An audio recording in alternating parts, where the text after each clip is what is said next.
When you think about food and rent, electricity, we went earlier and we literally went through the August numbers. Many of these are kind of staple expenses in a monthly budget. It feels like it's just affecting those that are in the bottom 40, 50% of the population way more than they're affecting the wealthy. Like the wealthy are getting rich and those at the bottom are getting hurt. And we just get a continuation of the wealth inequality gap. Is that your read on this as well? Well, that's always the case, right? Because the wealthier people don't spend nearly as much of their incomes as the poor or, let's say the middle class. In many cases, they have to spend everything that they earn. And so as the cost of living goes up, it more immediately impacts their quality of life, because obviously if you're spending everything you earn and now the price of food goes up, the price of energy goes up, you have to cut back spending someplace else. I mean, unless you've earned enough money to equal the rise in cost, and very few people are. I mean, even if you look at the government numbers, wages are going up much more slowly than prices. And so you're forced to cut back. But let's say you're very rich, and let's say you're earning $1 million a year, and you're only spending $200,000 a year, and you're taking the other $800,000 and you're just investing it or you're saving it. And if now your cost of living goes up and now you need $220,000, well, you just save a little bit less. You invest a little bit less, but it doesn't come at the expense of your standard of living. You're not giving up something that you otherwise had. You just don't have enough left over for savings and investing, which has negative consequences for the economy, because that saving and investment is what grows the economy. And so if somebody needs to save and invest less because they need more to survive because the cost of living has gone up, then that hurts society. But as far as the immediate pain for the individual, the more of your money that you spend, the more impactful rising costs are. That's why inflation is such a heinous tax, because it falls most heavily on those who can least afford to pay it. And that's the lower class or the middle class income earners.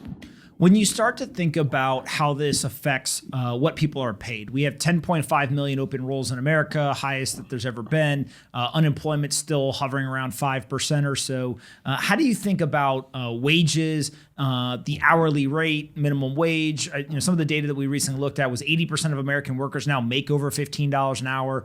Amazon just committed to hiring tens of thousands of new workers. Some of them they're going to pay $18 an hour. Like, how do you just view the wages and the movement that we've seen over the last 18 months and where we're going on that front?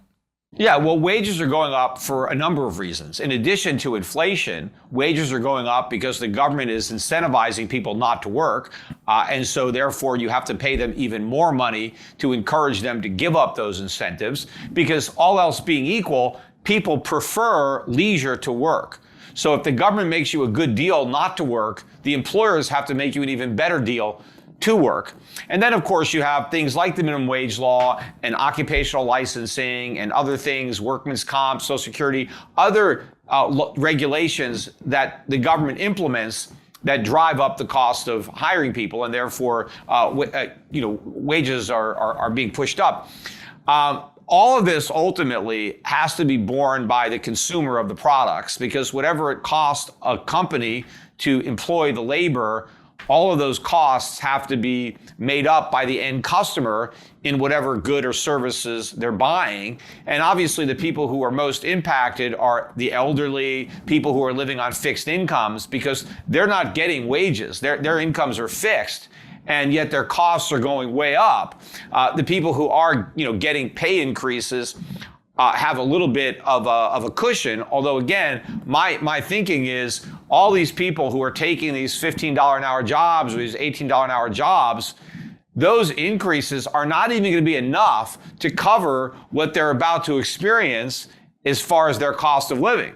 So they would have been better off if they were still earning less money and their cost of living hadn't gone up as much, because they're going to be behind the curve. And also what's going to happen is a lot of these jobs, because of how much more expensive they are, they're going to end up getting eliminated. So a lot of people will be priced out of the market.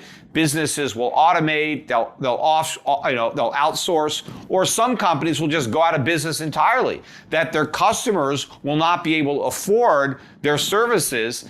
if they have to pay those rates. And so they end up, closing up shop. And now they don't need to hire anybody because they don't have a business anymore. Hey guys, bang bang. Thanks so much for watching the Best Business Show today. And don't forget to check out our partner, SoFi. They make all this possible. They're a super app that lets you save, spend, borrow, earn, and invest all from one single platform. And if you go there today and you sign up for a SoFi Invest account, you can get between $5 and $1,000 for free from SoFi. Not everyone's obviously going to get $1,000, but everyone gets something. Don't say that I never did anything for you. Go check them out at SoFi.com/pomp. Download the app and go ahead and open an account. SoFi.com/pomp. And make sure you come back and watch more of the Best Business Show. We're going to build the biggest business show in the world, and we need your help.